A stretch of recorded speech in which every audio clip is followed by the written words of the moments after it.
네, 안녕하세요. 영스랩입니다. 오늘은요, 우리가 7-2, 호기심을 트레인하는 방법 10가지에 대해서 좀 설명을 드리겠습니다. 호기심이라는 거는 어떻게 보면 정신적인 안티에이징을 가르는 기준이 될 수도 있거든요. 요즘은 혁신 시대, 스타트업, 호기심이 굉장히 많이 필요한 4차 산업 시대를 맞이하고 있습니다. 그래서 호기심도 트레인이 가능한 방법 중에 하나거든요. 그래서 여러분 오늘은 호기심을 트레인하는 방법 10가지에 대해서 설명을 좀 드리겠습니다. 아인슈타인이 이런 말을 했어요. 나는 천재가 아니다. 다만 호기심이 많을 뿐이다. 라고 얘기했습니다. 또 그의 저자 프랑스의 소설가 스탕달은 열정이라는 것은 상대방의 현실적 모습이 아니라 가상적인 완벽한 이미지에 대한 사랑의 산물이며, 열정의 근본 요소는 흔히 생각하듯이 성적인 것이라기보다는 지적 호기심에 있다라고 얘기를 했습니다. 이 호기심은 한 인간의 본질적인 특징이나 개성이 될 수도 있고요. 또 호기심이 많은 사람들은 보통 세상과 자신에 대해서 끊임없이 질문을 던지죠. 이 호기심에 따라서 세상을 보는 시각도 다르고, 또 호기심이 많고 적음에 따라서 정신적인 생체 나이를 가르는 기준이 되기도 합니다. 우리가 신체의 근육을 단련하기 위해서 운동을 하듯이 정신적인 호기심도 단련할 수 있을까요, 여러분? 어떻게 생각하세요? 제가 그 답을 알려드리겠습니다. 자, 그 답으로 가기 전에 여러분들은 보통 나이를 먹었다는 걸 언제 느끼시나요? 어, 자, 그런 예를 한번 좀 제가 들어볼게요.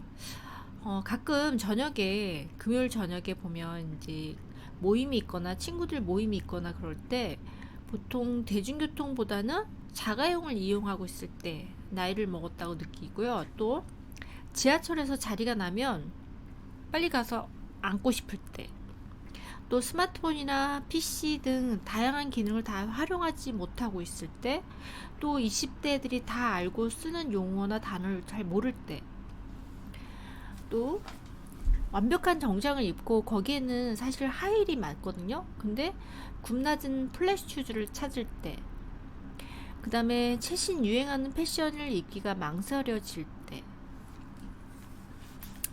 제가 예전에는 패션적인 옷을 입는 걸 굉장히 좋아했거든요. 그 다음에 또 최신 아이돌 얼굴이나 노래가 다 비슷비슷하다고 느껴질 때, 그리고 유명 브랜드 커피는 매일 마시면서 블랙버스터 뮤지컬 티켓 값이 비싸다고 생각될 때, 또 야구 경기장에서 직접 가서 생생하게 보는 것보다 집에 소파에 누워서 스낵 먹으면서 경기를 관람할 때, 또 설레던 낯선 여행에 가고 싶다는 욕망보다는 피곤하다고 느껴질 때, 더는 뭔가를 배우는 일에 시큰둥할 때, 그리고 친구들 사이에서 너 착하다라는 말이 사실대로 들리지 않고 어느 순간 왠지 너 호구지? 라고 생각될 때, 타인의 말을 10분 이상 경청하지 못하고 타인의 말을 자르거나 중간에 끼어들어서 자신만이 떠들고 있을 때, 또는 노력해도 안 되는 것이 있다는 걸 알았을 때, 또 뭔가 새로운 공부를 시작하려고 할 때, 나 나이를 너무 많이 먹은 거 아닐까? 이렇게 생각될 때, 그리고 어느 모임에서 주민등록번호 앞자리를 물어올 때, 또 분위기 좋은 레스토랑보다는 보양식을 먹으러 다닐 때, 또 명확한 근거가 있어 옳지 않다고 알면서도 자신이 내린 결정이 항상 옳다고 고집을 부릴 때, 그리고 직장 내에서 의견 충돌로 협의를 하다가 연공 서열을 앞세워서 직장 상사가 독단적으로 결론을 낼 때, 이럴 때는 보통 우리가 더 이상 호기심이 없다고 느껴지고, 사람들이 나이를 먹었구나 이렇게 생각이 듭니다.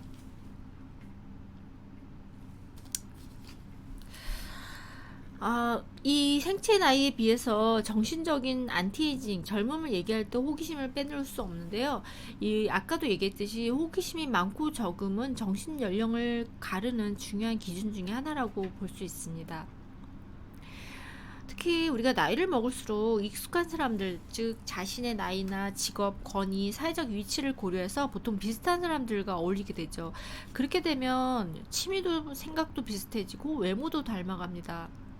우리가 가끔 어떤 낯선 모임이나 어떤 모임에서 처음 보는 사람들과 몇 마디 나누어 보면 왠지 이 사람이 어떤 직종에 근무하는 사람일 거란 추측이 맞는 경험이 있어요. 이런 경험 없으세요, 혹시?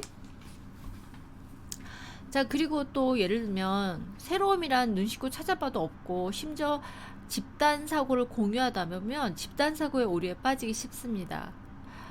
이런 경우가 아마 대부분 가장 대표적인 게 공무원 조직, 대기업이 아닐까 생각합니다. 제가 공무원 조직에 오래 있어 봐서 알거든요. 공무원 조직, 그 다음에 관료사회, 수직사회, 이런 데가 대표적이죠. 근데 또 그 조직에 있는 동안에는 사람들이 잘 깨닫지를 못해요. 본인이 집단 사고에 세뇌당하고 있다는 거를 본인들은 잘 모르거든요. 하지만 외부 조직에서 새로 들어온 사람들은 그 조직 문화나 분위기 등이 확실히 다름을 금방 깨닫게 되죠. 그리고 역시 그 사람도 시간이 지날수록 그 문화에 동조되어서 혹은 무언의 사회적 압력에 침묵되어서 동화되어 갑니다. 제가 예를 들면 제가 예전에 병원 조직에 있을 때는 또 병원 조직에 있는 사람들의 집단 특유의 문화가 있어요. 그 사람들의 성격이나 집단 사고들이 있거든요. 근데 제가 그 조직에 있다가 다시 이제 교육계로 들어갔을 때, 교육계에 딱 들었을 때, 이 분위기 또 뭐지? 이 사람들은 왜 이게 불합리하다고 생각되지 않을까? 왜 이런 불합리함을 가만히 있을까? 이런 생각이 들었거든요. 근데 저 역시도 또 그 조직에 오래 있다 보면 그 집단 사고에 너무 동화되어서 금방 집단 사고에 세뇌되더라고요. 이런 경우죠. 그러니까 그 조직의 안에 있을 때는 사람들이 몰라요. 잘 그 조직의 문화가 어떤지, 이게 뭐가 잘못됐는지를 잘 모르더라고요. 근데 외부에 있던 사람들은 그 조직으로 들어가면 바로 피부로 느끼죠. 뭐가 잘못됐다는 거예요.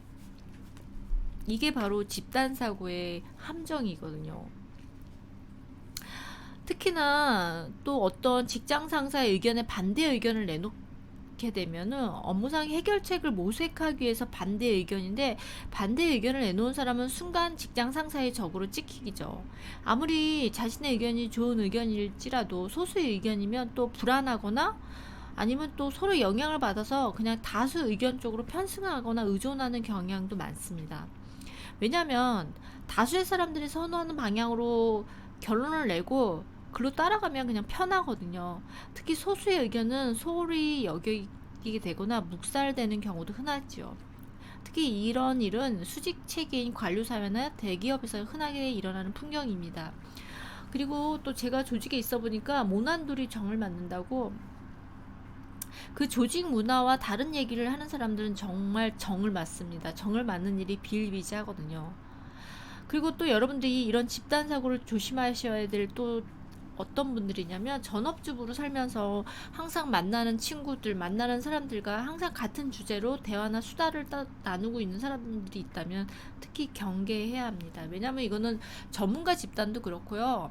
자신들이 만나는 집단에 속했을 때가 가장 문제가 되거든요. 그래서 이 예일대학교 심리학자 제니스는 이런 부적절한 결정을, 우리가 집단사고에서 부적절한 결정을 내리는 이 작용하는 힘을 집단사고로 명명하고 그 특징을 다음과 같이 분석했는데요. 첫 번째, 뛰어난 두뇌를 가진 구성원들이 주류를 이루며 동료의식이 매우 강한 집단, 특히 응집성이 높은 집단 구성원들은 낙천적으로 전망해서 모든 문제를 해결할 수 있다고 착각을 하고요. 두 번째는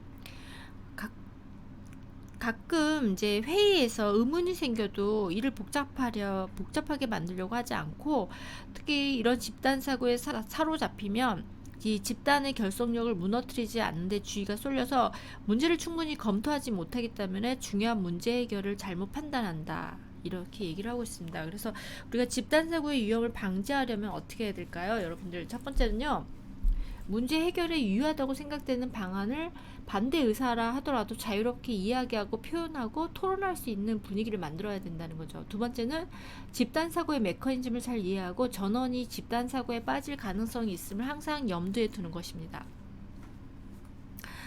여러분들 아니면 뭐 백화점에서 세일을 한다 그럴 때 가서 보면 내가 당장 필요한 물건이 아니고 내가 오늘 쇼핑 목록이 없었는데도 사람들이 막 거기에 막 구름대처럼 모여 있으면 나도 뭔가 거기서 뭔가 물건 하나를 집어오게 되잖아요. 이게 집단 사고고 동조 행동인데, 세상에서 여러분들이 살 때도 호기심이 없다면 자신이나 세상을 향해서 왜라는 질문을 끊임없이 던져야 되고요. 또 호기심이 없다면 창의성을 기대하기 어렵습니다. 근데 우리가 대부분 나이를 먹을수록 세상에 대한 호기심도 떨어지고 창의성도 떨어지잖아요. 그래서 이 라이스 대학교 에릭 데이는요, 연구를 통해서 전문성과 경험이 깊어질수록 새로운 관점을 갖는 것이 더 힘들다는 사실을 알아냈습니다. 그러니까 아마 전문가 집단들이 보면 창의성이 많이 떨어진다는 얘기죠. 특히 이 하버드 비즈니스 스쿨 라카니는 창의적인 해결책과 분야에 대한 비전문성은 양의 상관관계를 갖는다. 그러니까 비례한다는 얘기죠. 비례한다. 그래서 전문성이 떨어질수록 창의성이 올라가는 경향이 있다. 그래서 전문적인 집단, 경험이 많은 뭐 회계사라든지 아니면 브릿지 게임 고수들은 세법이나 게임 규칙이 변경되면은 초보보다 더 일 처리가 서툴고 헤매는 경향을 보였다. 그래서 호기심이나 창의성을 발휘하기 위해서는 기존 지식에서 벗어나서 새로운 시각이 필요하다. 하지만 이 전문가 집단들은 너무 확고한 지식 체계 속에 갇혀있기 때문에 다른 시각이나 그 외의 용도를 잘 생각하지 못하는 경우가 많고, 그러므로 창의성을 발휘하기 위해서는 비전문가적인 시각이 필요하다. 자신이 갖고 있는 전문 지식이나 상식이나 선입견이나 편견을 깨고 다른 관점에서 볼 수 있는 유연성을 소유해야 되고, 그런 분야에서 다른 사람들의 시각이 필요하다는 거죠. 그래서 우리가 나이가 들었다는 정신적 특징은 결정을 바꿀 만한 명확한 근거가 있어도 절대로 자신이 옳다는 독단과 고집을 세우고 한 번 내린 결정을 수정하거나 바꾸려고 하지 않습니다. 이런 일은 이제 전문가 집단에서도 많이 보이고요. 특히 나이 드신 분들한테서도 많이 보이고요. 또 관료사회나 공무원 집단, 대기업 집단 이런 쪽에서도 많이 보이죠. 자, 그러면 우리가 생체 나이보다 정신적 나이를 젊게 유지하는 데 필요한 호기심을 어떻게 유지하고 훈련할 수 있을지 10가지 방법, 호기심을 훈련하는 10가지 방법을 제가 설명을 좀 드리겠습니다. 첫 번째는요, 하루에 한 가지씩 재미와 흥미 있는 일을 찾아서 왜라는 질문을 던져봅니다. 왜? 질문을 해야지 우리가 답을 찾을 노력을 하거든요. 그리고 이 호기심이라는 거는 스스로 생각하고 스스로 결정하고 창의력을 키우는 원동력이죠. 근데 우리나라 사회는, 특히 이 동양 사회는 질문이 많은 사람을 환영하지 않는 것 같아요. 우리가 학교를 다닐 때나 직장 다닐 때나 회의 시간에도 질문하세요 이러면 질문 잘 안 하죠. 그리고 또 질문하는 사람을 또 좋게 평가하지 않는 것 같아요. 그러다 보니까 특히 나이를 먹을수록 성인이 되어서는 심지어 질문이 많으면 가볍거나 경망스러운 사람으로 평가받기까지 합니다. 그래서 어느 순간 우리는 학교나 사회에서 질문하기보다는 무언의 사회적 평가에 익숙해지고 사회화되면서 질문하지 않고 침묵하는 법부터 배우게 됩니다. 자, 두 번째는요, 여러 우물을 파야 좋은 아이디어 하나라도 건진다. 예전에는 우리가 한 우물을 파야지 뭔가 전문적인 집단이라고 생각했는데, 요즘은 한 우물만 파다가는 우물 안의 개구리가 되기 십상이다, 이렇게 얘기하고 있습니다. 특히 요즘은 다양성의 시대이고 초연결 사회고 융합 사회잖아요. 우리가 T자형의 인간, 문과와 이과가 융합된 인간을 원하기도 하고, 요즘 트랜스포머라고 그래서 융합 인간을 원하잖아요. 그래서 내 분야가 아닌 다른 분야와의 관심을 갖고 융합하고 연결하고 뭔가 새로운 걸 창조할 수 있어야 됩니다. 자, 그러기 위해서는 세 번째, 우리가 날마다 전혀 모르는 사람들을 만나봐야 되겠죠. 우리가 호기심에 적은 익숙함입니다. 익숙함. 고립된 시각에서 벗어나야 되고요. 자신의 방식이 아닌 다른 세상을 보는 방식으로 좀 봐야 되거든요. 너무 자기만의 시각에 빠져 있고 자기 프레임에 빠져 있으면 거기에 너무 익숙해지면 자신만이 옳다는 착각에 빠지기 쉽습니다. 그래서 최대한 범위를 넓혀보고 다양하게 다른 사람들을 만나봐야지 다른 사람들의 시각과 프레임을 알 수 있거든요. 그래서 우리는 다양한 사람들과 네트워크에서 새로운 깨달음을 얻을 수 있고, 그리고 또 새로운 미지를 탐험하거나 타인과의 관계에서 또 자신의 새로운 면모도 발견할 수 있습니다. 자, 네 번째는요, 아날로그적 접근법으로 SNS, 문자보다는 전화나 직접 대면을 해서 대화를 나눠본다입니다.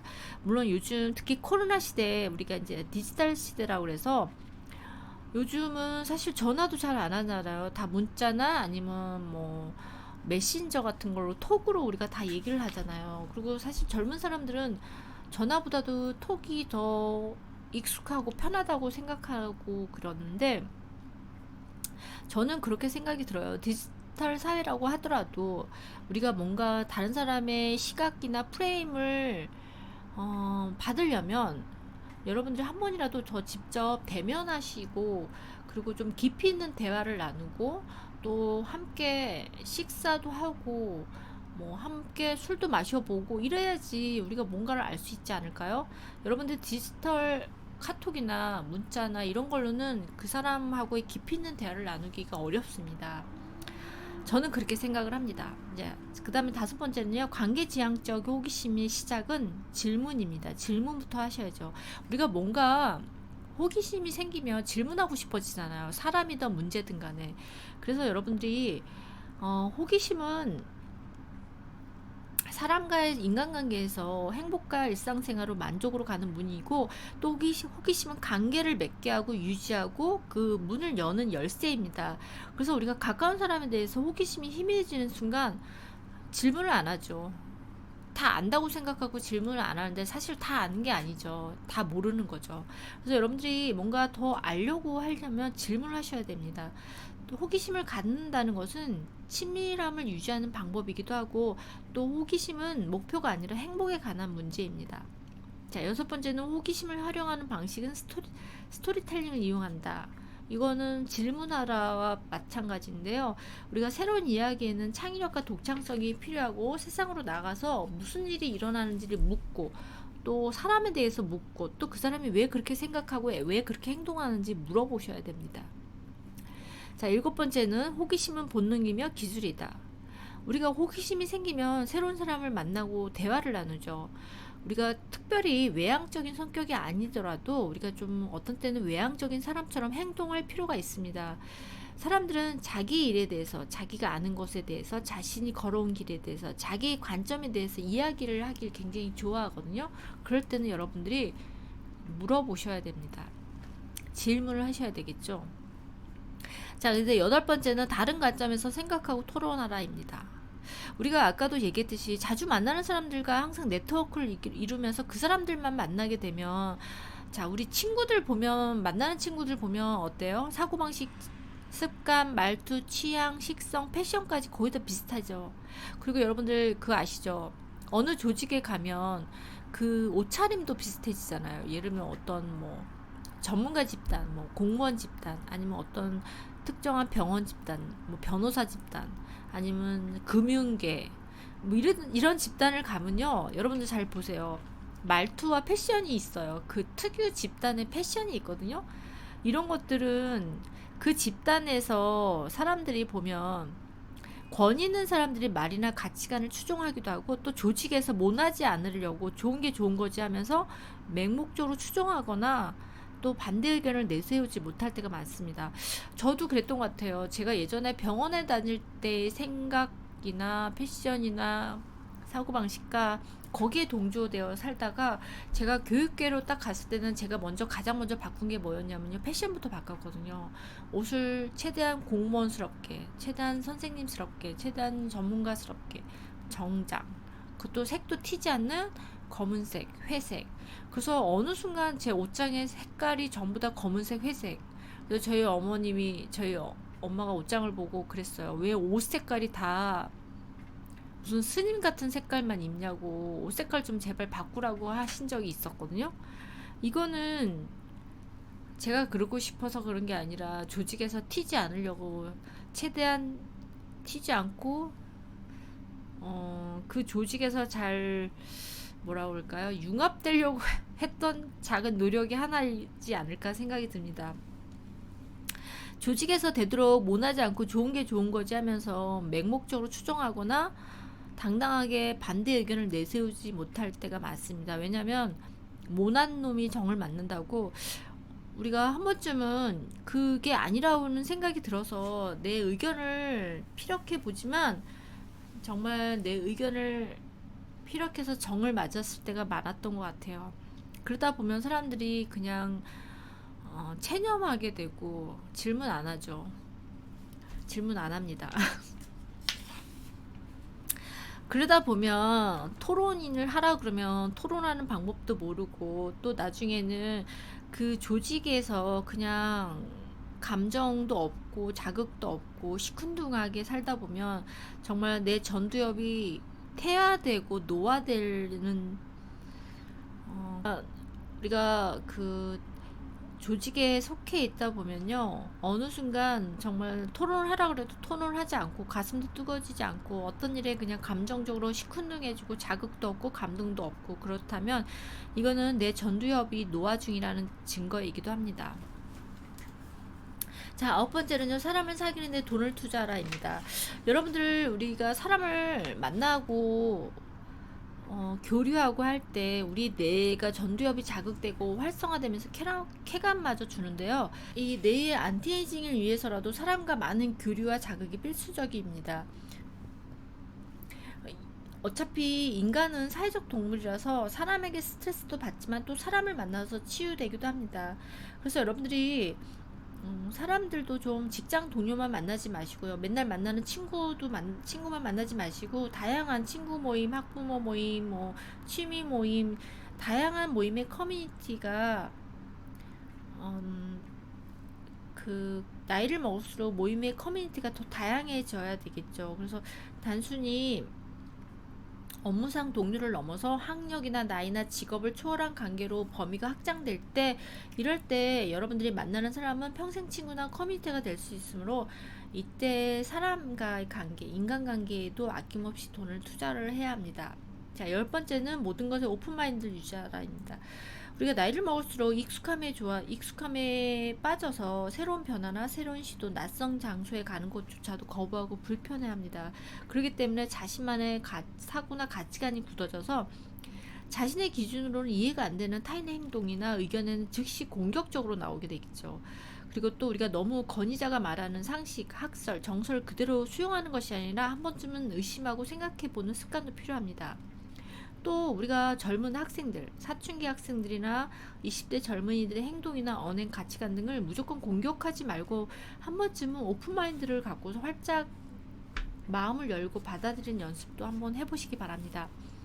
요즘은 세상이 너무 빨리 변화돼서 세대 간의 언어 소통도 잘 안 되고 또 서로 다른 언어를 사용하기도 하고 또 세대 갈등이나 또 정치적 성향이나 경제적 계층 간에도 많은 갈등이 있는데요. 여러분들이 자신과 다른 사람들을 조금 받아들일 수 있는 노력을 해보시기 바랍니다.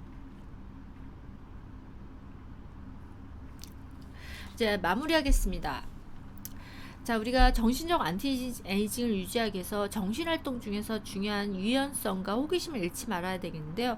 그러기 위해서는 자신이 속해 있는 집단 사고를 경계해야 되고 그 집단이 아닌 다른 집단에 속하는 다양한 사람들과 만나서 교류를 하셔야 됩니다. 또한 이럴 때 선입견이나 편견을 깨고 사고가 유연해야 되고 또 다양성이나 연결성에 초점을 맞추고 다른 사람들과의 슈퍼 커넥터가 되도록 노력할 필요가 있습니다. 네, 여기까지고 들어주셔서 감사합니다.